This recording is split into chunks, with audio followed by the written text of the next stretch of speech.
आयुष्यामध्ये खूप काही करायची इच्छा आहे, पण खूप आळस येतो. काही करायची इच्छा होत नाही असे खूप जण म्हणतात. आळस काय येतो?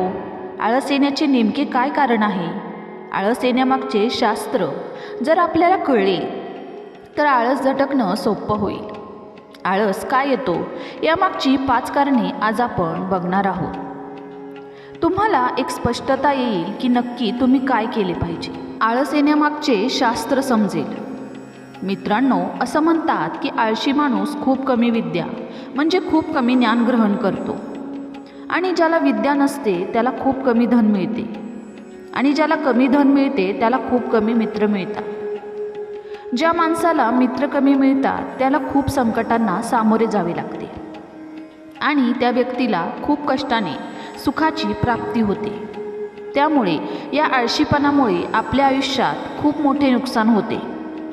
मित्रांनो, एका संशोधनातून असे सिद्ध झाले आहे की माणूस हा दिवसाचे 5 तास हे आळशीपणामुळे वाया घालवतो. पण जर हे 5 तास माणसाने आपल्या प्रगतीसाठी वापरले तर खूप मोठे बदल घडू शकतात, यात काही शंका नाही. पण कारणे समजून घेण्याआधी 2 महत्त्वाच्या गोष्टी माहीत असल्या पाहिजे. पहिले म्हणजे आपले मन काम कसे करते. आपले मन हे नेहमी आराम मिळवण्यासाठी धडपडत असते व त्रास टाळत असते. म्हणजेच आपल्याला नेहमी अशीच कामे आवडतात जिथे आराम आहे, आणि आपण अशी कामे टाळत असतो जिथे त्रास आहे किंवा कष्ट आहे. आणि दुसरं म्हणजे जितकं आपण आपल्या मनाला आणि शरीराला चालना देऊ तितकंच आपलं मन आणि शरीर वेगाने आणि उत्स्फूर्तपणे काम करत राहते. मित्रांनो, अजून एक गोष्ट लक्षात घ्या. आळस हा मुख्य आजार नाही, पण ते एक लक्षण आहे. आळस येण्याचे सर्वात पहिले कारण म्हणजे ध्येयाचा अभाव. जेव्हा माणसाच्या आयुष्यात काही मोठी ध्येय नसतात, अशी ध्येय ज्याला तुम्ही टाळू शकत नाही, अशी ध्येय ज्याच्यामुळे तुम्ही जगू शकत नाही, अशी ध्येय जी आतून तुम्हाला काम करायला प्रेरणा देतात, अशी ध्येय जी पूर्ण झाल्यावर तुम्हाला आनंद देतात, अशी ध्येय ज्याच्यामुळे तुमच्या आयुष्यात खूप मोठे बदल घडेल. जेव्हा अशी ध्येय तुमच्याकडे नसतात तेव्हा तुम्हाला आळस येतो. माणूस 2 प्रकारचे आयुष्य जगतो. एक म्हणजे ध्येयाने झपाटलेला, आणि दुसरं म्हणजे परिस्थितीनुसार. जो माणूस ध्येयाने झपाटलेला असतो त्याला त्याचे ध्येयच आतून प्रेरणा देतात. तो सातत्याने ते ध्येय पूर्ण करण्यासाठी अविरत प्रयत्न करत असतो. आज पृथ्वीवर फक्त 3% लोक ध्येय ठेवून जगतात, आणि म्हणूनच सर्व क्षेत्रात यशस्वी होतात. बाकी 97% लोक एकदम साधारण आयुष्य जगतात.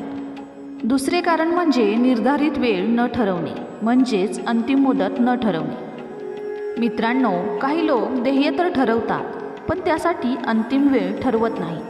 म्हणजेच एक तारीख ठरवून त्या तारखेआधी हे काम संपवून टाकेल. तुम्ही असे अनेक लोक पाहिले असतील जे 10 वर्षापासून म्हणतात मला हे करायचं आहे, पण ते काम काही ते पूर्ण करत नाहीत. कारण ज्या वेळेस ते काम करण्याची वेळ येते तेव्हा हा नियम लक्षात ठेवा. आपल्या मेंदूला आरामशीर कामे आवडतात. ज्यावेळी त्याला कळते की या कामाची निर्धारित वेळ आहे, निर्धारित वेळेतच करायचे आहे, आपल्याला त्यावेळी त्रास होईल, तेव्हा आपला मेंदू आपल्याला आळसाकडे घेऊन जातो. तेव्हा मनात विचार येतो की हे काम आता नको करायला, नंतर करू, त्या व्यतिरिक्त दुसरे सोपे काम करू. त्यामुळे अनेक लोक आपली महत्त्वाची कामे बाजूला ठेवून दुसरे कामे करतात. तुम्हाला सुद्धा अनुभव आला असेल. जेव्हा आपण आपले एखादे महत्त्वाचे काम करतो तेव्हा मनात विचार येतो, थोडं व्हॉट्सअप चेक करून बघू, थोडं यूट्यूब बघू, थोडा TV बघू. कारण तुमच्या मनाला आराम आवडतो आणि तो पूर्ण प्रयत्न करतो तुम्ही ते काम कसं टाळू शकताल.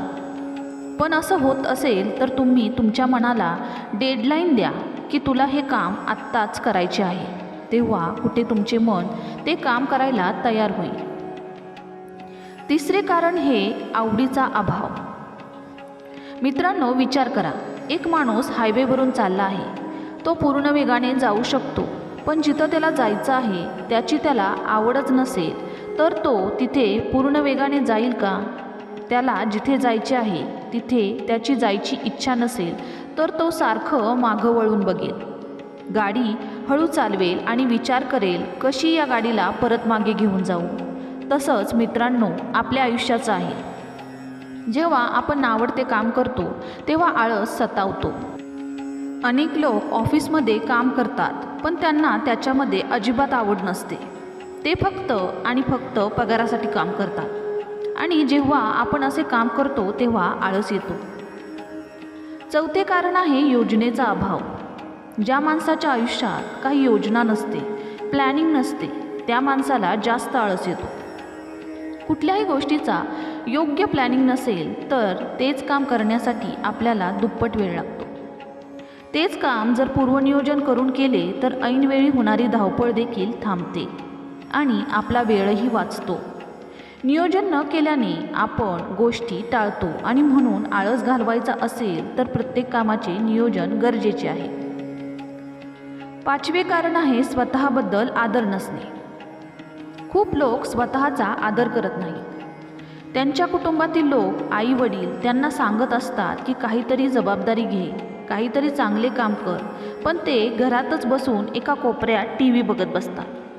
त्यांना स्वतःवर अजिबात विश्वास नसल्याने ते नेहमी कोणत्याही नवीन कामाला सुरुवात करायला तयार होत नाहीत. ते सतत काम न करण्याचे कारण शोधत असतात. तर मित्रांनो, ही होती 5 महत्त्वाची कारणे ज्यामुळे तुम्हाला आळस येतो. मला खात्री आहे हे कारण समजल्यानंतर तुम्ही तुमचे आळस झटकून टाकाल आणि तुमची ध्येय पूर्ण करण्यासाठी कामाला लागाल. तुम्हाला व्हिडिओ कसा वाटला हे आम्हाला कमेंटमध्ये नक्की सांगा.